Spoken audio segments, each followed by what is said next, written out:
You know that feeling, right? That quiet, kind of strange feeling when your birthday rolls around and instead of all that excitement, you just feel nothing?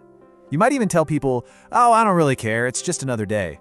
But underneath that casual shrug, there's a really fascinating and deeply human story going on. And today, that's exactly what we're going to get into, the psychology of modern birthday indifference. So let me just ask you this straight up. When was the last time you didn't just go through the motions of your birthday, but you actually truly felt it? I'm talking about that heart-pounding, can't sleep the night before anticipation you had when you were a kid, when that one day felt like the absolute center of the universe.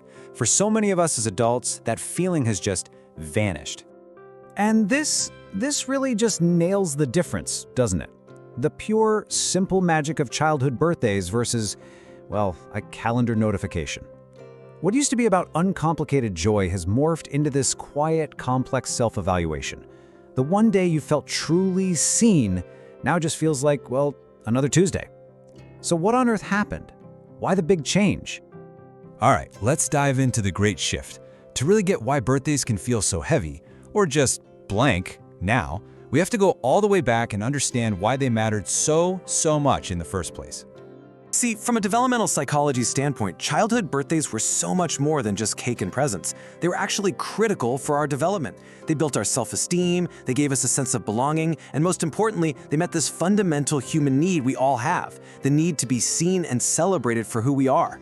Every single one of those celebrations created these powerful, positive memories that basically wired our brains with a vital message: you matter. But then, as we get older, birthdays change. They turn into what psychologists call temporal landmarks. Think of them like those big, bold pins on a map of your life. They mark the passage of time, and they kind of force us to just stop and take a look around. And this is where it gets tricky. On one hand, you've got this fresh start effect, which can be awesome. A chance to set new goals, start fresh. But on the other hand, it triggers this automatic and, let's be honest, pretty uncomfortable life inventory check. Our brains just can't help it. We start measuring the distance between the life we have now and the one we thought we'd have by this age. And that's the question, isn't it? That's the one that echoes in the back of our minds. Am I where I wanted to be by now?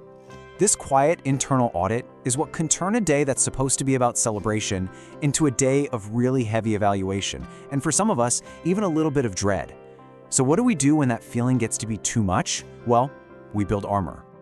So let's talk about this emotional armor we all build, the different ways we learn to protect ourselves. And it's so important to remember this. These are not flaws. They are smart, adaptive strategies that we develop to navigate a really complex emotional world. Okay, so the first and by far the most common strategy is what we call emotional self-protection. And honestly, it's brilliant in its simplicity. If you've been let down in the past, you learn to lower your expectations for the future. You figure, hey, if I don't make a big deal out of my birthday, then I can't be disappointed by it, right? It's a survival skill. Because let's be real, we have all been there. Even when we're telling everyone and ourselves that we don't care, there's still that quiet little tally running in the background all day, just noticing who sent a message and, a little more painfully, noticing who didn't. And I just want to pause here and say this. It is absolutely okay to admit that that stings. That feeling is universal. It doesn't make you needy, it doesn't make you ungrateful, it just makes you human. And in the world we live in today, that feeling gets amplified a lot. I mean, just look at the impact of social media. We scroll through these perfectly curated, elaborate birthday parties online, and our brain can't help but compare that highlight reel to our own much quieter reality. Psychologists have a term for this, upward social comparison, and study after study shows it leads to lower self-esteem. So for a lot of us, just opting out of the whole thing feels way safer than trying to compete in a game that feels impossible to win. Now, sometimes this whole pattern can run even deeper, and it connects back to something in psychology called avoidant attachment.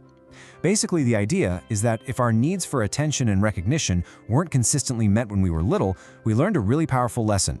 It's just safer to pretend you don't need closeness at all than to risk the pain of not getting it. And this can show up in really specific ways on a birthday. It's that firm, almost stubborn insistence that it's just another day. Or maybe it's actively shutting down any feelings of joy or excitement. It's not about being cold or uncaring. It's really about hiding a very real, very deep need for connection behind a protective shield of indifference. So if any of this is starting to sound familiar, I really need you to hear this. You are not broken. You are not ungrateful. You are a human being who very intelligently learned how to protect your own heart. And that is a strength, not a weakness. But is it always a defense mechanism? This brings us to a really important question. Because sometimes wanting a quiet birthday isn't about avoiding disappointment at all. Sometimes it's just about being authentic to who you are. So how can you tell the difference for yourself? Well, it might be avoidance if you say you don't care, but you still feel that little pang of sadness when the day gets ignored. But it's probably authenticity if a quiet day brings you a genuine sense of peace and relief. If it comes from self-knowledge, like you just know you're an introvert who hates being the center of attention, that's not avoidance, that's wisdom. And that is the real takeaway here. The goal is never, ever to force yourself into a celebration you don't actually want. The goal is to get quiet enough with yourself to figure out your own honest answer, completely free of judgment. So, how do we actually get there? How do we move toward that kind of self-awareness? This last part is all about making a really powerful shift. A shift away from looking for validation from the outside world and toward growing compassion on the inside.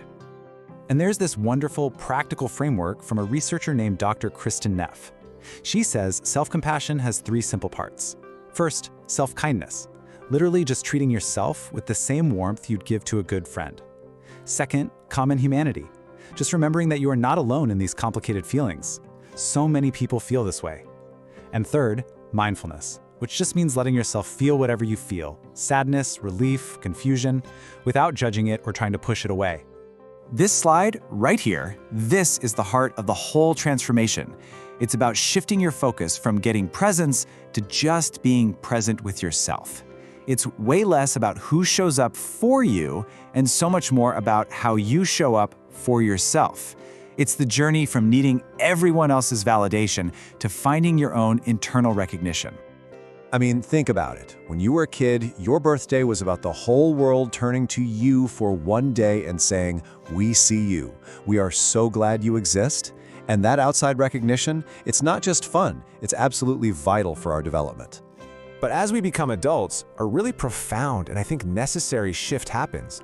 The main job of a birthday becomes about you recognizing yourself. It's about you taking a quiet moment to look at your own journey, the struggles, the growth, the fact that you're still here. This isn't a loss of magic, it's the discovery of a much deeper, more mature kind of magic. So maybe the real gift isn't about being perfectly understood by everybody else. Maybe it's about taking the time to finally understand yourself, to make peace with your own complicated, messy, and totally human relationship with this one single day. And so the question I want to leave you with is this: how will you choose to honor your own story this year?